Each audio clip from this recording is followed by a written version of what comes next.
మీరేమన్నా రికమెండ్ చేస్తున్నారా?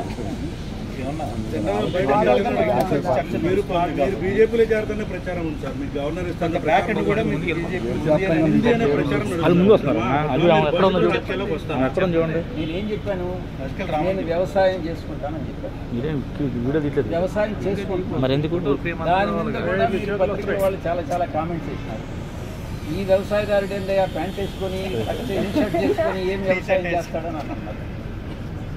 అంటే వ్యవసాయదారులు మంచి చొక్కా మంచి ప్యాంట్ వేసుకోకుండా మీ దృష్టిలో అలాంటప్పుడు వ్యవసాయదారుని మీరు గుర్తుపెట్టినట్టు కదా, గోచిపెట్టుకొని చేస్తేనే వ్యవసాయం అర్థం చేసుకోవాలి.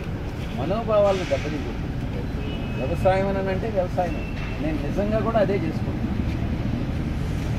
ఇప్పటి వరకు ఈ రోజు వరకు నేను వేరే రాజకీయ పార్టీలో చేరేటటువంటి ఉద్దేశం లేదు. ఇటువంటి నా మీద నిందలు మోపుతున్నారో, ఎవరైతే నిందలు మోపుతున్నారో వాళ్ళందరినీ కూడా నేను భవిష్యత్తులో ఇప్పుడు నేను కేడీకి యథార్థాలు చెప్పాను, వాస్తవాలు చెప్పాను, ఎవరు దీనిలో ఇన్వాల్వ్ అయ్యారన్నటువంటి విషయం చెప్పాను. నేను అదే చెప్పాను. కర్మ క్రియ మూడు కూడా విక్రాంత్ రెడ్డి అనే విషయం చెప్పాను. నాకు తెలిసి జగన్మోహన్ రెడ్డి గారి ప్రమేయం లేదని చెప్పాను. నేను వాస్తవం చెప్పాను. అదేవిధంగా భవిష్యత్తులో నా మీద ఎటువంటి ఆరోపణలు చేసినా నేను దేవుడు సాక్షిగా వాస్తవాలే చెప్తానని మేము అందరి ముందు తెలియజేసుకుంటాను.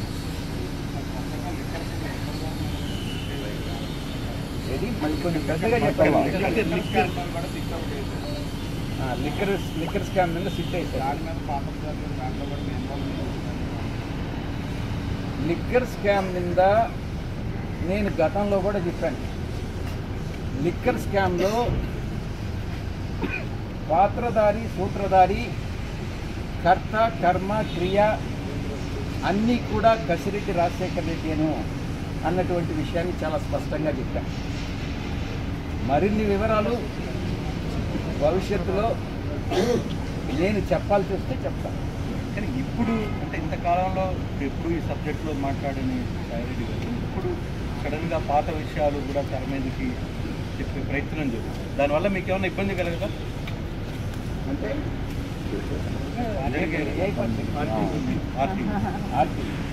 మీరేమన్నా నన్ను ఉరేస్తారా? ఎవరు ఉరేయాల్సిన అలాంటి కొడతారా, చంపేస్తారా?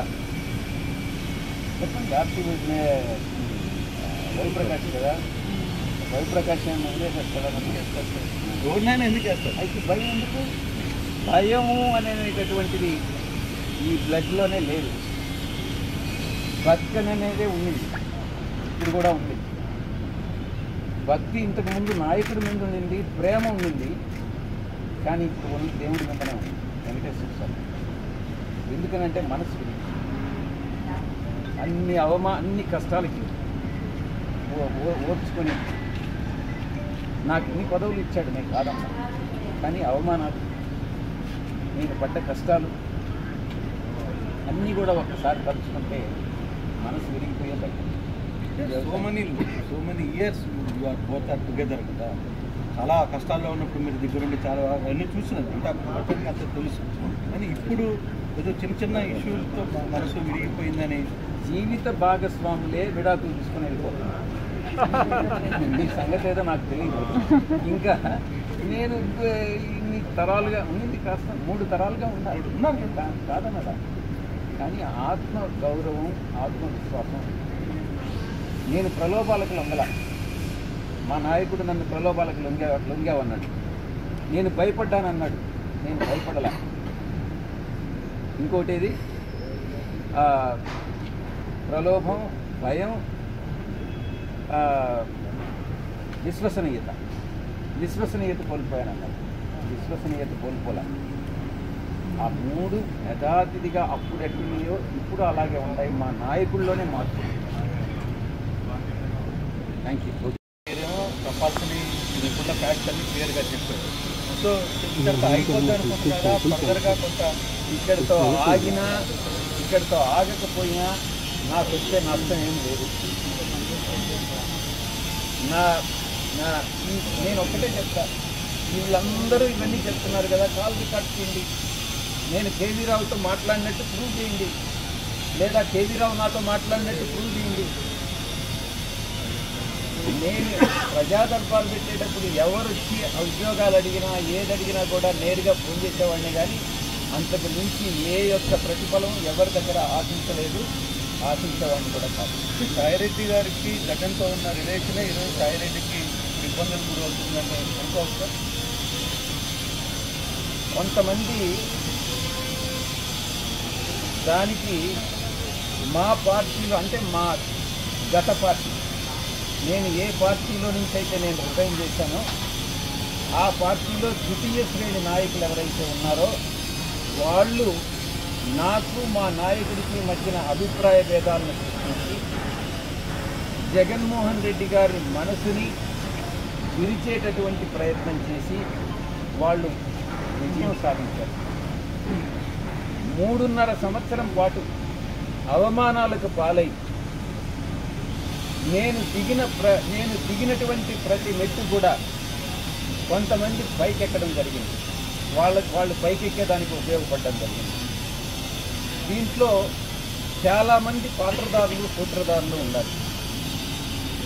దీంట్లో ఈ పార్టీ నుంచి వెళ్ళిపోయిన దానివల్ల నేను ఏ విధంగానూ నష్టపోట్ల.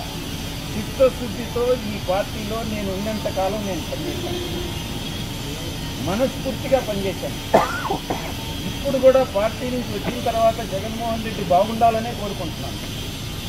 కానీ ఈ యొక్క ద్వితీయ శ్రేణి నాయకత్వం, వాటిని ఏమంటారు, వీళ్ళు చుట్టూ ఉండేటటువంటి వాళ్ళని కోటరీ. ఈ కోటరీ నుంచి ఏ రోజైతే ఆయన బయటపడతాడో ఆ రోజు ఆయనకు భవిష్యత్తు ఉంటుంది. లేకుండా ఉంటే భవిష్యత్తు అనేటటువంటిది చాలా కష్టంగా ఉంటుంది. ఇంతకన్నా చెప్పగలిగింది ఎక్కడ బయట నుంచి పోయేటటువంటి ఇన్ఫర్మేషన్ ఈ యొక్క కోటరీకి అనుకూలంగా ఉంటే, ఎవరినైనా ఆయనకి పరిచయం చేయాలి, తీసుకెళ్ళాలి అని అంటే ఈ కోటరీ కానీ అంగీకరిస్తే వాళ్ళకి ఏదో ఒక రకంగా నయానో భయానో, లేకుంటే మంచిగానో కాళ్ళు పట్టుకోనో చేతులు పట్టుకోనో, లేకుంటే ఆర్థికంగా ఏదో ఒకటి చేసో వాళ్ళు ఆయన దగ్గరికి పంపిస్తారే కానీ దేవుడి దగ్గరికి, పూజారులు అదర్వైజ్ దేవుడి దగ్గరికి పంపిస్తారు. ఇది జరిగేటటువంటి ఈ చెప్పేటటువంటి ఒక నాయకుడు అన్నటువంటి వాడు ఈ చెప్పుడు మాటలను నమ్మకూడదు. చెప్పుడు మాటలను నమ్మితే నాయకుడు నష్టపోతాడు, ప్రజలు నష్టపోతారు, పార్టీ నష్టపోతుంది. ఇక్కడ జరిగేటటువంటిది అదే.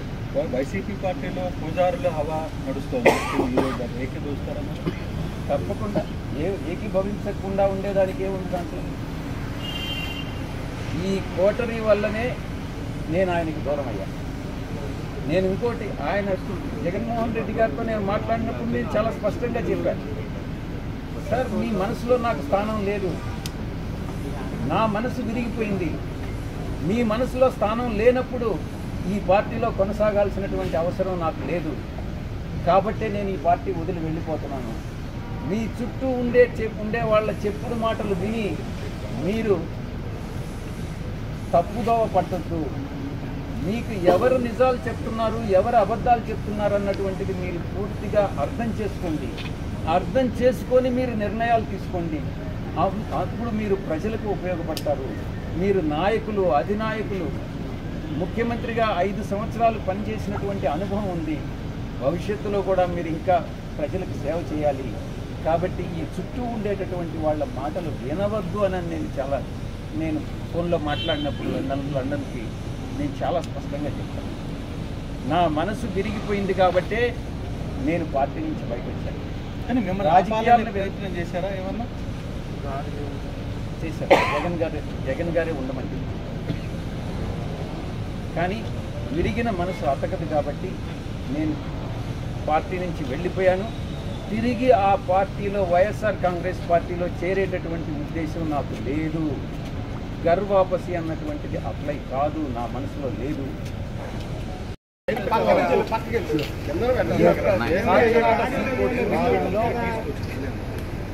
కేవీ రావుకు వచ్చినటువంటి ఫిర్యాదు దురుద్దేశపూర్వకంతో కూడుకున్నటువంటిది. దాంట్లో రాజకీయ కుట్ర ఉంది అన్నటువంటి విషయాన్ని అప్పుడు చెప్పాను, ఇప్పుడు కూడా చెప్తున్నాను, ఎప్పుడు కూడా చెప్తాను. కాకినాడ సంబంధించి నాకు ఎటువంటి విషయాలు తెలియదు. నేను ఆది నుంచి అంతం వరకు నేను ఎక్కడా కూడా నా యొక్క ప్రమేయం లేదు అన్నటువంటి విషయాన్ని స్పష్టంగా చెప్తా ఉన్నాను. నా మీద చేసినటువంటి ఫిర్యాదులో పేర్కొన్నటువంటి అంశాలని సిఐడి వారు ప్రశ్నించడం జరిగింది. ప్రధానంగా సంధించినటువంటి ప్రశ్నలో మొట్టమొదటిది కేవీ రావు మీకు తెలుసా అన్నటువంటిది. ముఖ పరిచయమే కానీ ఏదైనా సోషల్ ఫంక్షన్స్లో నమస్కారం అంటే నమస్కారం అని చెప్పడమే కానీ ఆయనకు నాకు సామాజికమైనటువంటి, ఆర్థికమైనటువంటి, రాజకీయమైనటువంటి ఎటువంటి సంబంధాలు లేవు అన్నటువంటి విషయాన్ని చాలా స్పష్టంగా చెప్పాను. రెండవ అంశం, ఆయన ఈ యొక్క 400 ఇంచుమించు 500 కోట్ల రూపాయలకు సంబంధించి అరబిందో నుంచి ఆయనకు ట్రాన్స్ఫర్ అయినటువంటి విషయం, దాన్ని గురించి ప్రశ్నించారు. ఏది కూడా నాకు సంబంధం లేదు, నాకు తెలియదు, నాకు ఎవరు చెప్పలేదు. ముఖ్యంగా అరబిందో విషయంలో వాళ్ళ వ్యాపారానికి సంబంధించి నేను నా యొక్క కుమార్తెను వాళ్ళ కుటుంబంలో ఇచ్చానే కానీ వాళ్ళ ఆర్థిక లావాదేవీల్లో కానీ వాళ్ళ వ్యాపారంలో కానీ నేను ఎప్పుడూ కూడా జోక్యం చేసుకోలేదు, ఇప్పుడు చేసుకోను, భవిష్యత్తులో కూడా చేసుకోలేదు. ఎటువంటి సంబంధాలు లేవు. సామాజిక మా యొక్క కుటుంబం, వాళ్ళ కుటుంబం, నా కుమార్తె వాళ్ళకి మ్యారేజ్ చేసుకోవడం కానీ ఎటువంటి ఆర్థిక సంబంధాలు లేవు అన్నటువంటి విషయాన్ని స్పష్టంగా చెప్పాను. ఇక విక్రాంత్ రెడ్డి గారి గురించి అడిగారు. విక్రాంత్ రెడ్డి మీకు తెలుసానని. నాకు తెలుసు, సుబ్బారెడ్డి గారి కుమారుడిగా నాకు తెలుసు అని చెప్పడం జరిగింది. ఈ యొక్క లావాదేవీలన్నీ కూడా విక్రాంత్ రెడ్డి చేశారు అన్నటువంటి విషయం మాకు చాలామంది చాలా సాక్షులు మాకు చెప్పారు. ఈ విషయంగా జగన్మోహన్ రెడ్డి గారిని ప్రొటెక్ట్ చేసేదానికోసం మీరు విక్రాంత్ రెడ్డి గారు కలిసి ఈ యొక్క ట్రాన్సాక్షన్ చేశారన్నటువంటి విషయాన్ని వాళ్ళు అడగడం జరిగింది. నా విషయానికి సంబంధించి నాకు ఈ ట్రాన్సాక్షన్కి సంబంధం లేదని మరొకసారి నేను ప్రస్తావించడం జరిగింది. విక్రాంత్ రెడ్డి విషయంకి వస్తే నా మీద ఆరోపణలు వచ్చిన తర్వాత కామన్ ఫ్రెండ్స్ ద్వారా నేను కేవీ రావు గారిని అడిగించడం జరిగింది. ఎందుకు నా పేరు ఇంక్లూడ్ చేశారు అన్నటువంటి విషయాన్ని. ఈ యొక్క నా పేరుని ఇంక్లూడ్ చేయించింది ఒక అధికారి ఆదేశాల మేరకు విజయసాయిరెడ్డి పేరుని ఇంక్లూడ్ చేయడం జరిగింది అన్నటువంటిది కామన్ ఫ్రెండ్ కేవీ రావు చెప్పినటువంటి విషయం. ఇక విక్రాంత్ రెడ్డి విషయానికి వస్తే సిఐడి వాళ్ళకి నేను ఒకటే చెప్పాను. వైవి సుబ్బారెడ్డి గారు, కేవీ రావు గారు అత్యంత ఆప్త మిత్రులు. నేను విక్రాంత్ రెడ్డిని కేవీ రావుకి పరిచయం చేయాల్సినటువంటి అవసరమే లేదు. సుబ్బారెడ్డి గారు ఎప్పుడు అమెరికా వెళ్ళినా కూడా కాలిఫోర్నియాలో కేవీ రావుకు ఉన్నటువంటి ఒక రాజభవనంలో నివసిస్తారు. అలాంటప్పుడు నేను విక్రాంత్ రెడ్డిని కేవీ రావుకి పరిచయం చేయాల్సిన అవసరం లేదు. ముఖ్యంగా దీనిలో విక్రాంత్ రెడ్డి పాత్ర గురించి అడిగినప్పుడు ఆది నుంచి అంతిమం వరకు నా మీద ఆరోపణలు చేశారు కాబట్టి ఈరోజు నేను మీ ముందు వచ్చి జవాబు చెప్పుకోవాల్సిన పరిస్థితి వస్తుంది. కాబట్టి ఈ యొక్క డీల్ని నాకు తెలిసినంత వరకు కేవీ రావు కామన్ ఫ్రెండ్స్ ద్వారా కేవీ రావును అడిగించినప్పుడు కేవీ రావే దీన్ని ఆది నుంచి అంతిమం వరకు విక్రాంత్ రెడ్డి డీల్ చేశాడన్నటువంటి విషయం కామన్ ఫ్రెండ్స్కి చెప్పడం జరిగింది. ఆ విషయాన్ని నేను సిఐడి వారికి చెప్పాను. ఆది నుంచి అంతం వరకు విక్రాంత్ రెడ్డి ఈ యొక్క డీల్ని చేశాడు, సాయిరెడ్డిని వేరే అధికారి ఆయన పేరు ఇంక్లూడ్ చేయమంటే చేశాను అన్నటువంటి విషయాన్ని కేవీరావు చెప్పడం జరిగింది. దాన్ని నేను సిఐడి వారికి చెప్పాను. ఇక ఆడిట్ ఫర్మ్స్కి సంబంధించి శ్రీధర్ అండ్ సంతానం, మనోహర్ చౌదరి అసోసియేట్, ఇంకొక బాంబే ఫర్మ్, ఆ పేరు కూడా నాకు గుర్తుంది. శ్రీధర్ అండ్ సంతానం వాళ్ళు మీ పేరు చెప్తున్నారు అని నేను ఒకటే చెప్పాను. ఎవరైతే మీకు చెప్పారో వాళ్ళని వెంకటేశ్వర స్వామి సాక్షిగా చెప్పమనండి. శ్రీధర్ అండ్ సంతానం నాకు తెలియదు. Manohar Chaudhary institute of chartered accountants of India ప్రెసిడెంట్గా ఆయన ప్రెసిడెంట్ అని తెలుసు. ఒక 2 సంవత్సరాలు సంవత్సర కాలం పాటు ప్రెసిడెంట్గా పనిచేశాడు. ఇంకొక బాంబే కంపెనీ అసలు తెలియదు. ఈ విషయం ఈ శ్రీధర్ అండ్ సంతానం అనేటువంటి కంపెనీని మీరే అపాయింట్ చేయించారు, ధనంజయ రెడ్డి గారికి మీరే రికమెండ్ చేశారు అన్నటువంటి విషయాన్ని వాళ్ళు అడిగారు.